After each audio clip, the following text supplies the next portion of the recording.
देखिए 19 number question क्या कहता है, ध्यान दीजिए।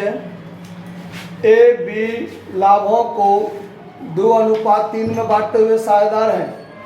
उनका जो है चिट्ठा दिया हुआ है। एसेट साइड में कैश है, डेटर है, stock, machine, land and building. जो डेबिट साइड में हम लोग टू सन्ड्री एसेट्स करके लिखेंगे ना। आइए लिख लेते हैं। यहाँ पर सबसे पहले लिखेंगे to sundry assets. To sundry assets क्या सब संपत्ति है? डेटर है 40,000 का, तो यहाँ लिख लीजिए डेटर है 40,000 का, और 2,000 का जो प्रोविजन है उसको हम लोग क्रेडिट साइड में डाल देते हैं। By provision for bad debts देते हैं ना। कितना रुपया है? 2,000। अब आगे चलिए। उसके बाद स्टॉक है 52,000। स्टॉक कितना है? 52,000। उसके बाद मशीन 40,000। मशीन है 40,000। उसके बाद land and building 65,000। Land and building कितना है? 65,000। पूरा को यदि आप जोड़िए तो 5 और 2 7,000 ये हो गया। उसके बाद 4 4 8 6 14 और 5 19 1,97,000 हो गया ना। अब चलिए बाय सन्ड्री लायबिलिटीज यहाँ लिखिएगा। बाय सन्ड्री लायबिलिटीज लिखिएगा। उसमें देखिए एक क्रेडिटर है लायबिलिटी साइड में, कैपिटल है एबी का और अ के पत्नी का ऋण है। अब देखिए साझेदार ए और बी है, ना कि ए का पत्नी या बी का पत्नी, वो तो साझेदार है नहीं। तो पार्टनर्स लोन हम लोग छोड़ देते हैं, लेकिन यहाँ पर पार्टनर के पत्नी का ऋण है तो वो बाहरी लायबिलिटीज हुआ, उसको हम लोग लिखेंगे और उसका पेमेंट करेंगे। तो क्रेडिटर 18,000 है आपका। क्रेडिटर 18,000 और Mrs A's loan. Mrs A's loan कितना है? 12,000। 32,000 है। 32,000 तो दोनों मिला के हो गया 50,000। इसको थोड़ा सही से लिख लीजिए। 1,97,000 टोटल, ठीक है। अब चलिए, अब आगे का वसूली के क्रम में क्या हो रहा है, ध्यान दीजिए। स्टॉक से 45,000 वसूल हो रहा है। अब देखिए रुपया वसूल हो रहा है तो क्रेडिट साइड में क्या लिखेंगे? बाय कैश अकाउंट और कॉस्ट में AR लिख देते हैं। AR शॉर्ट फॉर्म लिखते हैं हम लोग। A मतलब एसेट्स, R मतलब रियलाइज्ड, मतलब संपत्ति से वसूली। किस संपत्ति से कितना आया? ध्यान दीजिए। स्टॉक से 45,000 आया है। स्टॉक से कितना आया? 45,000। मशीन से पुस्तकीय मूल्य का 20% कम। मशीन से कितना वसूल हुआ है? तो मशीन आपका 40,000 था, 20% कम वसूल हुआ, मतलब 40,000 का 20% कितना होता है? 8,000।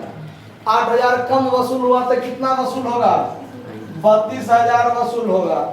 उसके बाद डेटर से 35,000 है। डेटर से कितना वसूल हुआ है? 35,000। उसके बाद लैंड एंड बिल्डिंग से भी 35,000। लैंड एंड बिल्डिंग से भी कितना? 35,000, ठीक है। LB लिख दिए हैं शॉर्ट फॉर्म में। अब देखिए लेनदारों को 17,000 भुगतान हुआ। अब वो सब चलिए, वो सब बाद की बात है, पहले इसको जोड़ लीजिए। 35 35 70 70 और 70 1,40,000। 1,40,000 और 7 1,47,000 वसूली हुआ। अब कर्जा का भुगतान भी होगा, इधर वसूली व्यय का भुगतान भी होगा डेबिट साइड में। सवाल में देखिए वसूली व्यय 1,500 है, तो वसूली व्यय 1,500 है तो पहले वो लिख दीजिए टू कैश अकाउंट एक्सपेंस। वसूली व्यय कितना? 1,500। अब देखिए दायित्व का जो भुगतान हुआ है वो कैसे? तो लेनदार ने 17,000 लेने के लिए स्वीकार किया है, तो उस कितना है? लंदन बिल्डिंग पुस्तकीय मूल्य से 35,000 अधिक वसूल हुआ। अच्छा, मिस्टेक। लंदन बिल्डिंग 35,000 अधिक, तो लंदन बिल्डिंग कितना का था? 65,000 का। 35,000 अधिक वसूल हुआ तो 1 लाख वसूल होगा। कितना वसूल होगा? 1 लाख। हमको यहाँ से ठीक से दिखाई नहीं दिया। अब चलिए, अब देखिए जोड़ी कितना होता है। तो 1 लाख 40 और 30 70 मैंने 1 लाख ये हो गया, तो 2,12,000 2,12,000। ठीक है। अब चलिए, अब लेनदारों को 17,000 रुपया स्वीकार किया है, तो लेनदारों को भुगतान हो जाएगा to cash account. Liability paid में क्रेडिटर का नाम लिख कर दे दीजिए। कितना? 17,000। और आगे कहता है कि ओ ने अपने पत्नी के ऋण का भुगतान कर चुकाने के लिए 33,000 में चुकाने का दायित्व लिया। यानी जो पार्टनर है उसने अपने पत्नी के ऋण का भुगतान करने का भार लिया, मतलब दायित्व को भुगतान करने का भार लिया।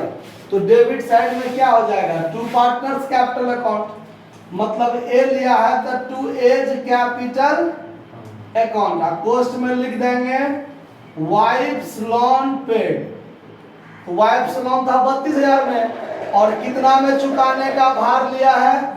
33,000 में चुकाने का भार लिया है, तो 33,000 रुपया लिख दीजिएगा। ठीक है, सारा बात हो गया क्लियर। अब यहाँ पर जोड़ घटाव कर लीजिए। क्या कर लीजिए? देखिए कौन सा साइड ज्यादा है।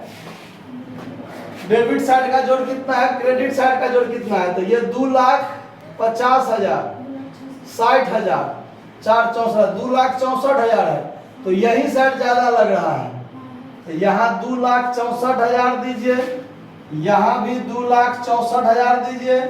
इसमें से इसको घटाना है तो 3,000 इसमें जोड़ दीजिए, तो 2,30,000 2,30,000 40 2,40,000 2,48,500 2,48,500 घटा लीजिए।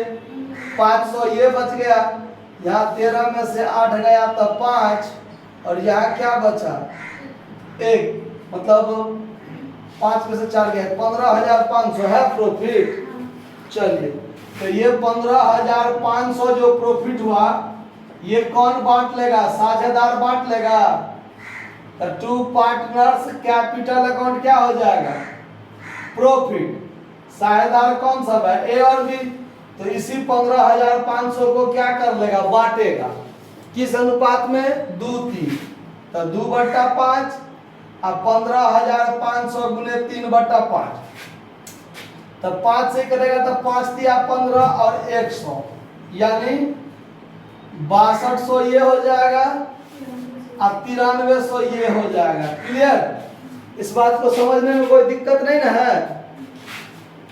चलिए, रियलाइजेशन क्लियर।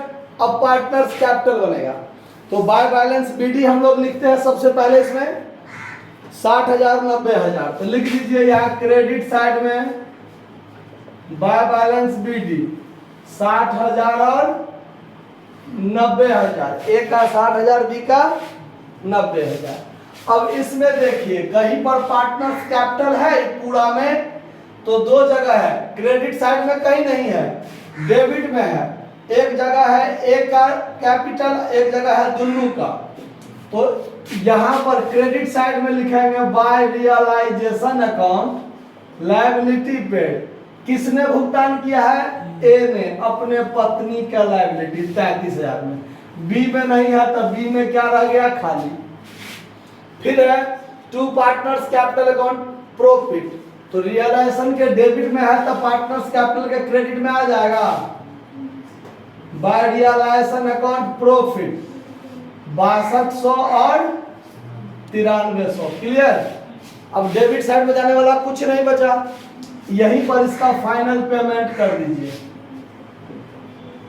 तो ये हो जाएगा 60 38 90 और 90 और 9 99,200, और ये हो जाएगा 99,300।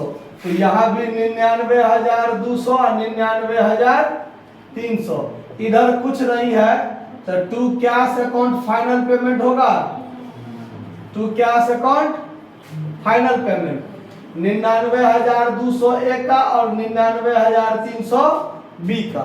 इसका आंसर है दिया हुआ, चलिए मिल गया। अब बनाएंगे कैश अकाउंट। तो बैलेंस शीट में जो हम लोग कैश छोड़े थे 5,000 वो यहाँ पर आता है। जब उसका अपना खाता खोलेंगे तब टू बैलेंस BD 5,000 ये लिखा गया। अब रियलाइजेशन अकाउंट में इधर और इधर कहीं भी कैश अकाउंट लिखा हुआ है, देखिए रियलाइजेशन के क्रेडिट में बाय कैश 2,12,000, तो कैश अकाउंट के डेबिट में क्या हो जाएगा, to realisation account assets realise 2,12,000 होगा। अब देखिए रियलाइजेशन के डेबिट में दो जगह है, टू कैश, तो क्रेडिट साइड में दो जगह लिखेंगे। एक बार लिखेंगे बाय रियलाइजेशन अकाउंट एक्सपेंस के नाम पर 1,500 और एक बार लिखेंगे by realisation account liability paid के नाम पर कितना 17,000 हो गया। अब देखिए पार्टनर्स कैपिटल में टू कैश, तो कैश अकाउंट में क्या हो जाएगा, क्रेडिट साइड में by partners capital account final payment, तो यहां हो जाएगा by partners capital account final payment A और बी का 99,200 और 99,300, तो यहाँ 500 तो होगा ही, 998 हाथ में 1 9 18 1 19 होगा।